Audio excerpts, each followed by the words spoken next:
الرحيم قل اللهم مالك الملك تؤتي الملك من تشاء وتنزع الملك ممن تشاء وتعز من تشاء وتذل من تشاء بيدك الخير إنك على كل شيء قدير সূরা আলে ইমরান আয়াত নাম্বার 26।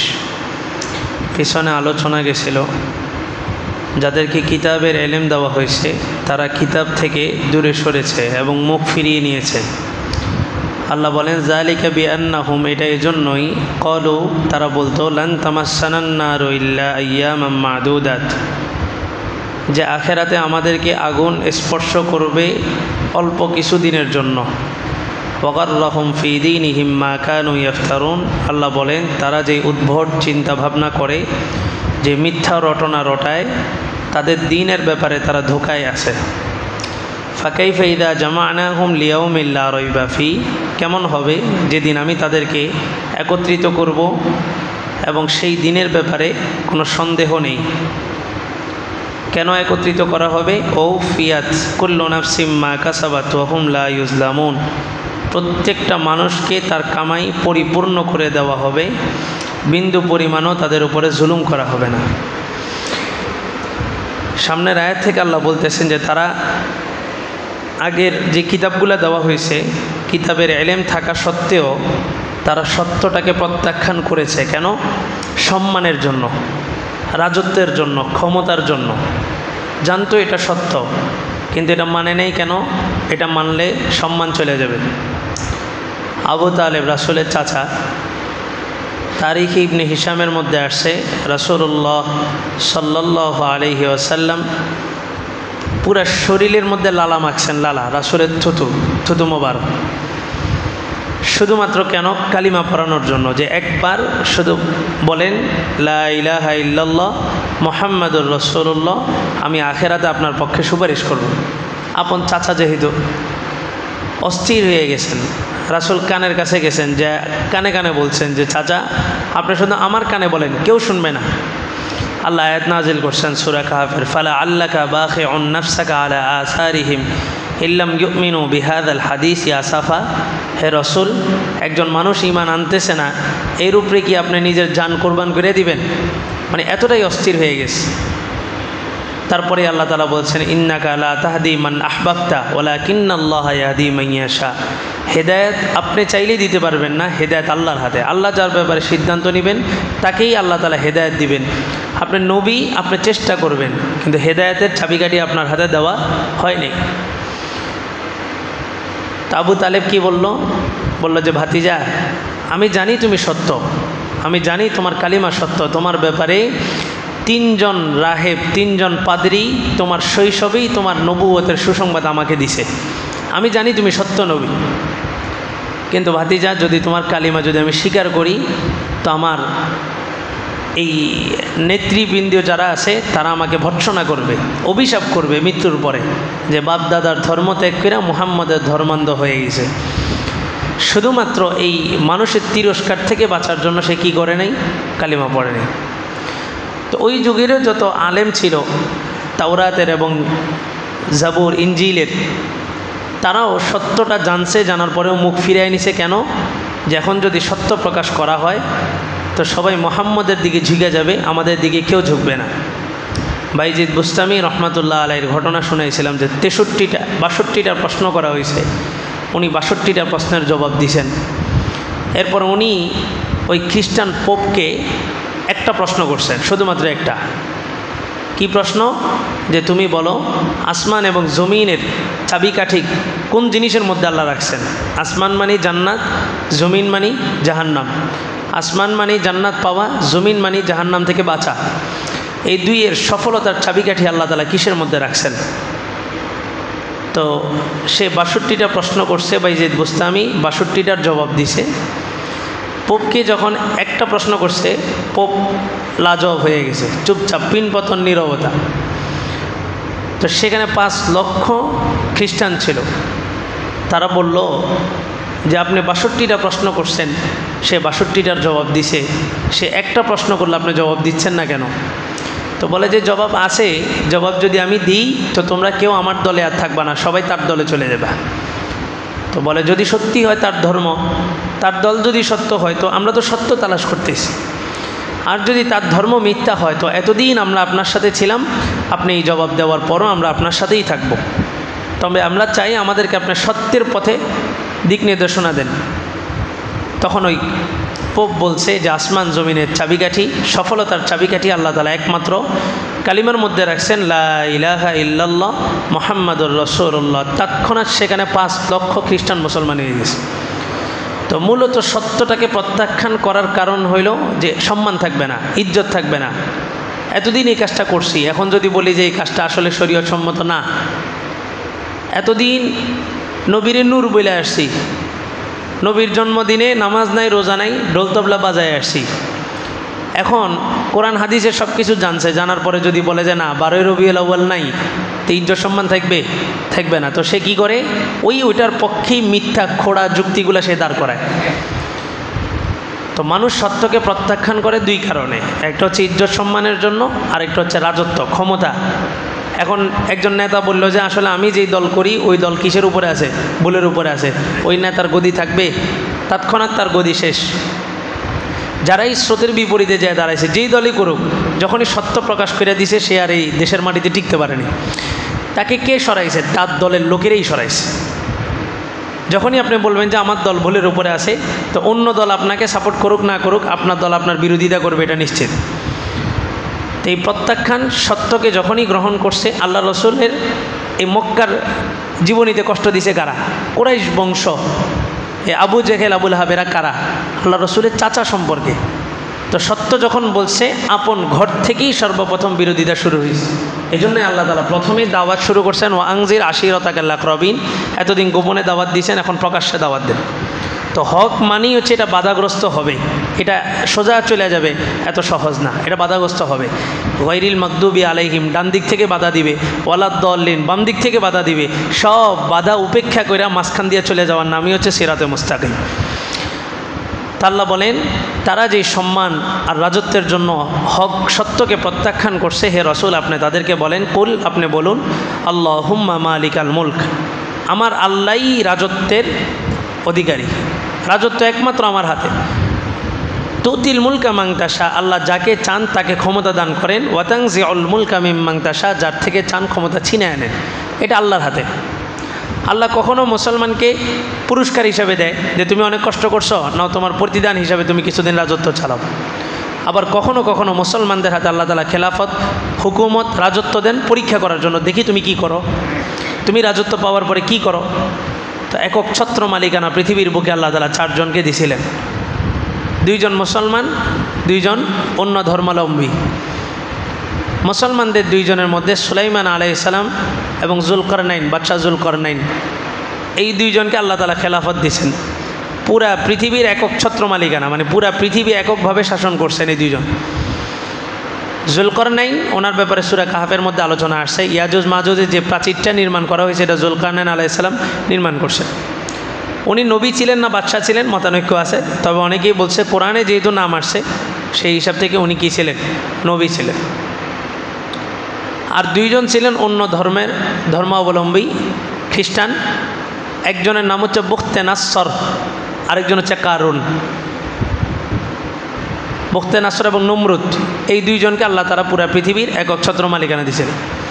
তো 2 জন আল্লাহ তাআলাকে খুশি করছে, আর 2 জন নিজের খায়েশাতের পূজা করছে। নমরুদ ইব্রাহিম সত্য জানার পরেই ইব্রাহিমকে কি করছে? আগুনে নিক্ষেপ করছে। সুলাইমান আলাইহিস সালাম এবং বাদশাহ যুলকারনাইন, যাদেরকে আল্লাহ তাআলা শিমাল থেকে জনুব, পশ্চিম থেকে পূর্ব পুরাটার রাজত্ব দিয়েছিলেন। তো যুগে যুগে আল্লাহ তাআলা মুসলমানদেরকে খেলাফত দেন 2 কারণে। একটা হচ্ছে তাদের আমলের কারণে দেন, আর একটা হচ্ছে আমল ছাড়া পরীক্ষা করার জন্য দেন। তো যখনই কোনো আনন্দের বিষয় আসবে তখন এই জিনিসটা মনে আনবেন না যে আজকে ফজরের নামাজ কবুল হয়েছে বলে মনে হয় সকালে একটা ভালো একটা নাস্তার ব্যবস্থা হয়েছে, এটা না। বরং আল্লাহ তাআলা আমাকে এই নিয়ামতটা দিয়েছেন, আমাকে এটা পরীক্ষা করবেন যে আমি এই নিয়ামতটা পাওয়ার পরে কি করি। একজনের উপরে বিপদ আসছে, আপনি বইলা দিলেন নামাজ পড়ে না, রোজা রাখে না, ওর উপরে বিপদ আসবে না তো কার উপরে আসবে? না, ওকে আল্লাহ তাআলা পছন্দ করে, এজন্য আল্লাহ বিপদ দিয়ে তারে কাছে ডাকছে। আরেকজনের ব্যাপারে একটা মন্তব্য করার আগে অনেক চিন্তা করতে হবে। আর নিজের ব্যাপারে আত্মতৃপ্তি, আত্মপ্রবোধ, নিজেকে নিজে আত্মপ্রবোধ দেওয়া যে আমি তো অনেক বড় বুজুর্গ হয়ে গেছি, এখন দোয়া করলেই দোয়া কবুল হয়ে যায়, এখন আমার সুখ শান্তির অভাব নাই, আমি যখন যেটা চাই তখনই চলে আসতেছে, না আমি পরীক্ষার মধ্যে আছি। আল্লাহর খালেস বান্দা যারা, তাদের দোয়াগুলোকে আল্লাহ তাআলা জমা করেন, পছন্দনীয় মনে করলে তৎক্ষণাৎ ওইটার ফিডব্যাক দেন, আর না হয় আখিরাতের জন্য জমা রেখে দেন। আল্লাহ বলেন ক্ষমতা আমার হাতে, তুমি যত কিছুই করো, যত নকশাই তুমি ডিজাইন করো, ক্ষমতা আমার হাতে মানেই আমার হাতে। দেশের 3 সীমানায় ভারত, 1 সীমানায় বঙ্গোপসাগর, আর 3 সীমানায় ভারত। ভিতরে প্রতিটা সেক্টরে রয়ের এজেন্ট বসানো। তো পারছে ভারত, তার লোক কি টিকেতে পারছে? আল্লাহ যুগে যুগে এটা দেখায় দিবেন। ফেরাউনের সমস্ত বাহিনী তার একক মালিকানা, একক রাজত্ব, বনি ইসরাইল তার অধীনে, সব কিছু। আল্লাহ তাআলা যখন টান দিছেন একদম শিকড় সহ পুরা জাতিটাকে সমুদ্রের ভিতরে নামাইছেন। ফেরাউনের পুরা জাতিটাকে, শুধু ফেরাউনকে না, পুরা লস্কর সমুদ্রের ভিতরে নামছে। তারপরে যে আল্লাহ পানিকে বলছেন তুমি আগের মতো হয়ে যাও, পানি আগের মতো হয়ে গেছে। তো আপনি যুগে যুগে দেখবেন যেখানেই অন্যায় অনাচার থাকবে আর মানুষ মনে করবে যে আমার পরিকল্পনায় আমি টিকে থাকবো, আল্লাহ বলেন ফাআলুল লিমা ইউরিদ। পরিকল্পনা সবাই থাকে, বাস্তবায়ন কোনটা হয়? আল্লাহ যেটা করেন সেটা। এরপর আল্লাহ বলেন ওয়া তুইজ্জু মান তাশা ওয়া তুযিল্লু মান তাশা, দুইটা ভিন্ন বলছেন। ক্ষমতার কথা আগে বলছেন, তারপরে ইজ্জত সম্মানের কথা বলছেন। বলছেন ক্ষমতার মালিক আমি, যাকে মন চায় তাকে দিই, যার থেকে মন চায় তার থেকে ছিনে আনি। আবার ইজ্জত সম্মানের মালিকও আমি, যাকে মন চায় তাকে দিই, যাকে মন চায় তাকে জিল্লতি দিই। তাহলে ক্ষমতা আর ইজ্জত দুইটা এক নয়। ক্ষমতা পাইছেন মানেই যে আপনি সম্মানও পেয়ে গেছেন, বিষয়টা এমন নয়, দুইটা ভিন্ন জিনিস। ইজ্জত কাকে বলে? টাকা পয়সা আছে, সবাই তাকে দেখলে সালাম দেয়, এটা ইজ্জত নয়। আল্লাহ যাকে ইজ্জত দিবেন তাকে বেইজ্জতি করার মতো ক্ষমতা কারো নাই। আবার আল্লাহ যাকে ইজ্জত দিবেন সে কখনো বেইজ্জতি হবে না। আবার আল্লাহ যাকে বেইজ্জতি করবেন তাকে ইজ্জত দেওয়ার অধিকার কারো নাই। আল্লাহ যাকে বেইজ্জতি করবেন, করার পরে তাকে আর কেউ ইজ্জতের কাতারে আনতে পারবে না। তাহলে একটা মানুষ ইজ্জতের সাথে একটা সমাজে 15 বছর টিকলো, 16তম বছরে সে বেইজ্জতি হয়ে গেল। তাহলে এই সাময়িক যে ইজ্জত যেটা, এটা তার নিজের হাতের কামাই, আল্লাহর পক্ষ থেকে না। আল্লাহ যাকে ইজ্জত দিবেন তাকে আর দ্বিতীয়বার কি করবেন না? জালিল, বেইজ্জতি করবেন না। তো এখন ইজ্জতের ব্যাখ্যা কি? ইজ্জতের ব্যাখ্যা হলো যে সমস্ত মনীষীগণ, যে সমস্ত পূর্বপুরুষগণ, যে সমস্ত সাহাবায়ে কেরামগণ সম্মানের সাথে চলে গেছেন, এখনও পর্যন্ত তাদের নাম আমরা সম্মানের সাথে নিই, এটা হচ্ছে ইজ্জত। বলে যে একটা মানুষ জীবিত থাকা অবস্থায় কখনো তাকে এই আল্লাহর ওলি এই শব্দটা বলল না, আল্লাহর ওলি এই শব্দটা বলল না। কারণ যুগে যুগে দেখা গেছে বহু বড় বড় আল্লাহর ওলিদের কী হয়ে গেছে, মৃত্যুর আগে পদস্খলন হয়ে গেছে। আন্দলুসি রহমাতুল্লাহ আলাই শাইখুল হাদিস ছিলেন, 40 বছর পর্যন্ত হাদিস, 30 বছর পর্যন্ত হাদিস পড়াইছেন আন্দলুসি রহমাতুল্লাহ আলাই। শেষ কী হয়েছে, এক খ্রিস্টান নারীর প্রেমে পড়া শুকর পর্যন্ত ছড়াইছেন। একজন শাইখুল হাদিসের গ্যারান্টি নেই, আমার আর আপনার গ্যারান্টি কোথায়? এজন্য বুজুর্গ বলছিলেন যে মৃত্যুর আগে কাউকে ওলি হিসাবে স্বীকৃতি দিও না। বলা যায় না মৃত্যুর আগ মুহূর্তে তার কী পরিস্থিতি হতে পারে। হ্যাঁ, মারা গেছে, ইমানের উপরে মারা গেছে, তখন তুমি তার নামের সাথে কি যোগ করো? রহমাতুল্লাহ আলাই যোগ করো, তাকে বুজুর্গ খেতাব দাও, যেহেতু এখন চলে গেছে, এখন তার ইমান পরিবর্তনের কোনো চান্স নাই। কিন্তু জীবিত থাকা অবস্থায় একজনকে আমি বললাম এটা আল্লাহর ওলি, এর দ্বারা কোনো ভুল হতে পারে না, তো এটা ঠিক না। আবার মৃত্যুর পরে কারোর ব্যাপারে জান্নাতি জাহান্নামি এটাও বলা যাবে না। রাসূলের এক সাহাবীর ব্যাপারে গ্যারান্টি দিছে, এক সাহাবী বলতেছে, তো রাসূল বললেন তুমি কিভাবে নিশ্চিত হইলে যে আল্লাহ তাকে জান্নাত দিবে, অথবা তুমি কিভাবে নিশ্চিত হইলে যে আল্লাহ তাকে জাহান্নাম দিবে? বলা যায় না। তা আল্লাহ বলেন এই ক্ষমতা আমি দিই, ইজ্জতও আমি দিই, তবে ক্ষমতা এবং ইজ্জত দুইটা ভিন্ন জিনিস। বহু ইজ্জত সম্মানের অধিকারী লোক আছে যারা ক্ষমতার নাই, যার ক্ষমতা নেই, এমনি খুবই সম্মানী, মহল্লার মধ্যে খুবই সম্মানী, কিন্তু তার কি নাই? ক্ষমতা নেই। তাহলে বোঝা গেল ক্ষমতা এক জিনিস, ইজ্জত আরেক জিনিস। ক্ষমতাটা নিজে কামায় নিতে পারবেন, ইজ্জত এটা একমাত্র আল্লাহর পক্ষ থেকে আসবে।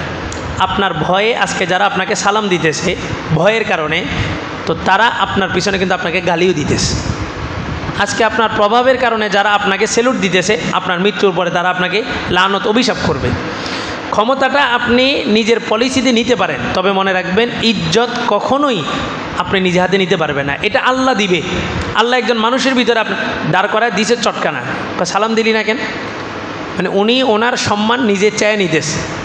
আচ্ছা আমারে দেখে তুমি দাঁড়ালে না কেন, আমারে দেখে তুমি এই কাজটা করলে কেন।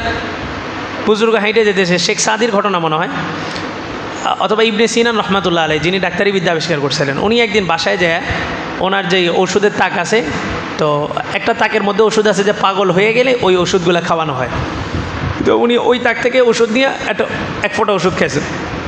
ওনার স্ত্রী বলতেছে ডাক্তারের আজকে কী হয়ে গেল, ডাক্তারের পাগলের ওষুধ খেতেছে। তো বলে যে আমি রাস্তা দিয়ে আসতেছি, আমি দেখলাম যে একটা পাগল আমারে দেখে হাসতেছে, একটা পাগল আমারে দেখে হাসতেছে। তা আমার কাছে মনে হলো যে আমার মধ্যে মনে হয় কোনো একটা পাগলামি দেখছে সে, নাহলে সে আমারে দেখে হাসলো কেন। এই যে আত্মসমালোচনা, নিজের আত্মার বিপক্ষে অবস্থান করেন। একটা ছেলে আপনাকে সালাম দেয় নাই, একটা ছোট বাচ্চা আপনাকে সালাম দেয় নাই, আপনি নিজে নিজে হিসাব কষেন যে আমি কি কাজ এই ছেলের সামনে করলাম, অথবা আমার কি বেশভূষা আমি তার সামনে ধারণ করলাম যে আমাকে সে সালাম দিল না, সে আমাকে কেন সালাম দিল না। নিজের সাথে নিজে আত্মসমালোচনা করেন। তারে ডাইকে আইনা কিরে তুই বেয়াদব, তোর বাবার সাথে আমি একসাথে চলাফেরা করি, আমি তোর বাবার বয়সী, আমারে সালাম দিলি না, না এটা তো আপনি জোর করে ইজ্জত নিতেছেন। তো সে আপনাকে সালাম দিবে ঠিক, পিছন দিয়ে আপনাকে গালিও দিবে। ইজ্জতটা আল্লাহ দিবে। আর আল্লাহ বলেন আমি যে বান্দাকে মহাব্বত করি ভালোবাসি, আমি জিব্রাইলকে ডেকে বলি জিব্রাইল দুনিয়ার অমুক বান্দাকে আমি মহাব্বত করি, তুমিও তাকে মহাব্বত করো। জিব্রাইল আইসা আসমানের ফেরেশতাদের মধ্যে এলান করে যে আল্লাহ অমুক বান্দাকে ভালোবাসে, তোমরাও তাকে কি করো, ভালোবাসো। আসমানের যে শিফটের পরিবর্তন হয়, সকাল সন্ধ্যা যে ফেরেশতাদের শিফট পরিবর্তন হয়, ওই ফেরেশতারা আইসা দুনিয়ার জমিনে আল্লাহর প্রকৃত বন্ধু যারা আছে তাদের দিলের মধ্যে আইসা ওই মানুষটার ব্যাপারে ভালোবাসা ঢুকায় দেয়। তো দেখা যায় আস্তে আস্তে দুনিয়ার মানুষ তাকে কি করে, মহব্বত করে। কেন মহব্বত করেন, কয় এমনি ভালো লাগে। মহব্বতে তো অনেকগুলো কারণ থাকে, টাকা পয়সা লাগে, ধন দৌলত লাগে, চেহারা রূপ সৌন্দর্য লাগে, কয় যে কিছুই নেই তারপরে এমনিই ওনারে ভালো লাগে। তো এটা কোথা থেকে আসে, ওই যে আল্লাহর পক্ষ থেকে।